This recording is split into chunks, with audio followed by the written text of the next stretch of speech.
ಒಂದು ಆಭರಣ ಮಳಿಗೆಯ ವ್ಯಾಪಾರ ಸಂಸ್ಥೆಯೊಂದು ಜಾಹೀರಾತಿನಲ್ಲಿ ಎಡವಟ್ಟು ಮಾಡಿಕೊಂಡಿದೆ ಹಾಗೂ ಕ್ಷಮಾಪಣೆಯನ್ನು ಕೂಡ ಕೇಳಿದೆ. ಅದು ಏನು ಅನ್ನೋದನ್ನು ಆ ಜಾಹೀರಾತನ್ನು ಮೊದಲು ನೋಡಿ, ಆನಂತರ ಉಳಿದ ವಿಚಾರವನ್ನು ನೀವೇ ನೋಡಿ. ಕಾಲಾನುಕಾಲದಿಂದ ಆಚಾರ್ಯ ಹತ್ರ ಒಡವೆ ಮಾಡ್ಸಕ್ಕೂ 100 ಗ್ರಾಮ್ಗೆ 10 ಗ್ರಾಮ್ ವೇಸ್ಟೇಜ್ ಕೊಡಬೇಕು. ಜೊತೆಗೆ ಮೇಕಿಂಗ್ ಚಾರ್ಜಸ್ ಕೊಡಬೇಕು. ಹಾಲ್ಮಾರ್ಕ್ ಇಲ್ದಿರೋ ಜ್ಯುವೆಲರಿನೂ ತಗೋಬೇಕು. ನಮ್ಮಲ್ಲಿ ನಿಮಗೆ ಇಷ್ಟ ಆಗೋ ಯಾವುದೇ ಹಾಲ್ಮಾರ್ಕ್ ಜ್ಯುವೆಲರಿ ತಗೊಳ್ಳಿ. ವೇಸ್ಟೇಜ್ 9%. ಇದು ನಿಮಗೋಸ್ಕರ, ನಿಮ್ಮ RR ಗೋಲ್ಡ್ ಪ್ಯಾಲೇಸ್ ಅಲ್ಲಿ ಮಾತ್ರ. ಕಷ್ಟಪಟ್ಟು ದುಡ್ದಿರೋ ಹಣ ವೇಸ್ಟೇಜ್ ಇಂದ ವೇಸ್ಟ್ ಆಗಬಾರ್ದು ಅಲ್ವಾ? RR gold palace, Malleshwaram, Jayanagar, Yelahanka.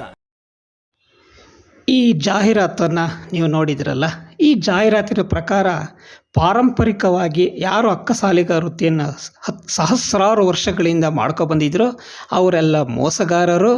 ನಾವು ಪರಿಮಿತವಾದ ಉತ್ತಮ ಗುಣಮಟ್ಟದ ಆಭರಣವನ್ನು ಕೊಡ್ತೀವಿ, ಆ ಅಕ್ಕಸಾಲಿಗ ಸಮುದಾಯವನ್ನು ನಂಬಬೇಡಿ ಅನ್ನೋ ಒಂದು ಅರ್ಥದಲ್ಲಿ ಈ ಜಾಹೀರಾತನ್ನು ತಮ್ಮ ಎಡವಟ್ಟಿನ ಮಾಡಿಕೊಂಡಿತ್ತು. ಆದರೆ ಎಲ್ಲದಕ್ಕೂ ಒಳ್ಳೆಯ ದಿನ ಬರುತ್ತಲ್ಲ, ಒಳ್ಳೆಯ ಸಮಯ ಬರುತ್ತಲ್ಲ, ಅದಕ್ಕೆ ತಕ್ಷಣಕ್ಕೆ ಗಮನಿಸಿದಂಥ ಆ ಸಂಸ್ಥೆಯ ಮಾಲೀಕರು ಕ್ಷಮೆಯನ್ನು ಕೇಳಿದ್ದಾರೆ. ನಿಜಕ್ಕೆ ಇದೊಂದು ಒಳ್ಳೆಯ ಬೆಳವಣಿಗೆ. ಇದನ್ನು ಮುಂದುವರಿಸೋದು ಕೂಡ ಉತ್ತಮ ಅಲ್ಲ, ಆದರೆ ಖಂಡಿತ ಎಡವಟ್ಟಾಗಿದೆ.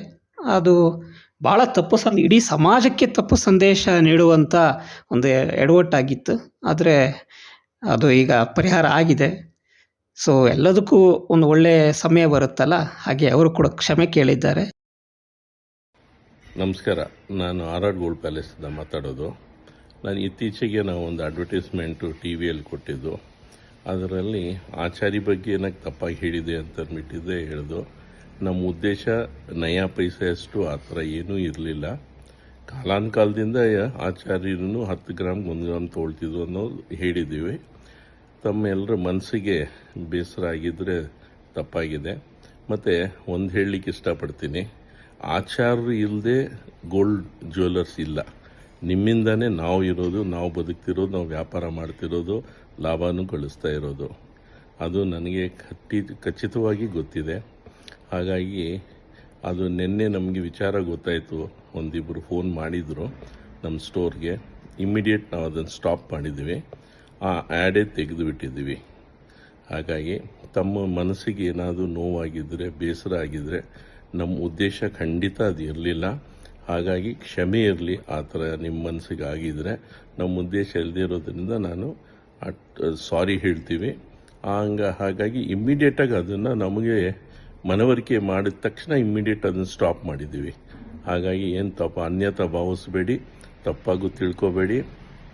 ನಮಗೆ ಆಚಾರ ಅಂದರೆ ಅಷ್ಟೇ ಗೌರವ ಇದೆ. ಆಚಾರದಿಂದನೇ ನಾವು ಇವತ್ತು ಬದುಕ್ತಾ ಇದ್ದೀವಿ. ಹಾಗಾಗಿ ಏನೂ ಬೇಸರ ಮಾಡ್ಕೋಬೇಡಿ. ಮತ್ತೊಮ್ಮೆ ಕ್ಷಮೆ ಕೇಳ್ತೀನಿ. ಹಾಗಾಗಿ ಕ್ಷಮೆ ಇರಲಿ, ತಪ್ಪಾಗಿದೆ, ವೆರಿ ಸಾರಿ. ಮತ್ತು ಆ ಒಂದು ಆ್ಯಡನ್ನು ಇಮ್ಮಿಡಿಯೇಟ್ ನಮ್ಗೆ ವಿಚಾರ ಗೊತ್ತಾಗಿದ್ದ ತಕ್ಷಣ ನಾವು ಅದನ್ನು ತೆಗೆದಿದ್ದೀವಿ. ನಮಸ್ಕಾರ. ಓಂ ವಿಶ್ವಕರ್ಮ ಪರಬ್ರಹ್ಮಣೇ ನಮಃ.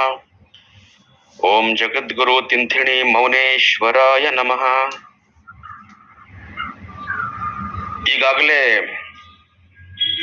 RR ಗೋಲ್ಡ್ ಪ್ಯಾಲೇಸಿನ ಮಾಲೀಕರು ಒಂದು ಅಕ್ಕಸಾಲಿಗ ವಿಶ್ವಕರ್ಮ ಸಮಾಜದ ಬಗ್ಗೆ ಒಂದು ಅವಹೇಳನಕಾರಿಯಾಗಿ ಒಂದು ತಮ್ಮ ವ್ಯಾಪಾರದ ವಹಿವಾಟಿಗೆ ಅನುಕೂಲ ಆಗೋ ರೀತಿಯಲ್ಲಿ ತಮ್ಮ ಜ್ಯುವೆಲರಿಯನ್ನು ನಡೆಸಲಿಕ್ಕೆ ಒಂದು ವಿಶ್ವಕರ್ಮ ಸಮಾಜವನ್ನ ಅವಮಾನ ಮಾಡುವ ರೀತಿಯಲ್ಲಿ ಒಂದು ಪ್ರಚಾರಕ್ಕೆ ಬಳಸಿಕೊಂಡು ಒಂದು ಜಾಹೀರಾತನ್ನು ಪ್ರಕಟಣೆ ಮಾಡಿದ್ರು. ಅದರಲ್ಲಿ ವಿಶ್ವಕರ್ಮ ಸಮಾಜಕ್ಕೆ ಅವಮಾನ ಮಾಡಿರತಕ್ಕಂಥದ್ದಿತ್ತು.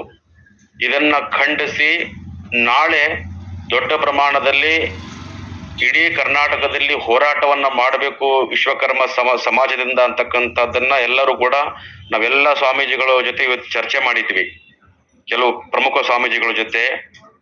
ಆದ್ರೆ ಈಗ ತತ್ಕ್ಷಣವೇ RR ಗೋಲ್ಡ್ ಪ್ಯಾಲೇಸಿನ ಮಾಲೀಕರು ತಪ್ಪಾಗಿದೆ, ದಯವಿಟ್ಟು ಕ್ಷಮಿಸಿ, ನಾವೆಲ್ಲ ಜ್ಯುವೆಲರಿ ಎಷ್ಟು ಜನ ಇದ್ದೀವಿ, ಅದಕ್ಕೆ ಮೂಲ ನೀವೇ, ಈ ಎಲ್ಲ ನಾವು ಆಚಾರಿಗಳಿಂದಲೇ ನಾವಿರೋದು, ಎಲ್ಲ ಅವ್ರದೇ ಅಂತ ಹೇಳಿ ತಪ್ಪಾಗಿದೆ, ಕ್ಷಮಿಸಿ, ಮನ್ನಿಸಿ ಅಂತ ಕೇಳಿದ್ದಾರೆ.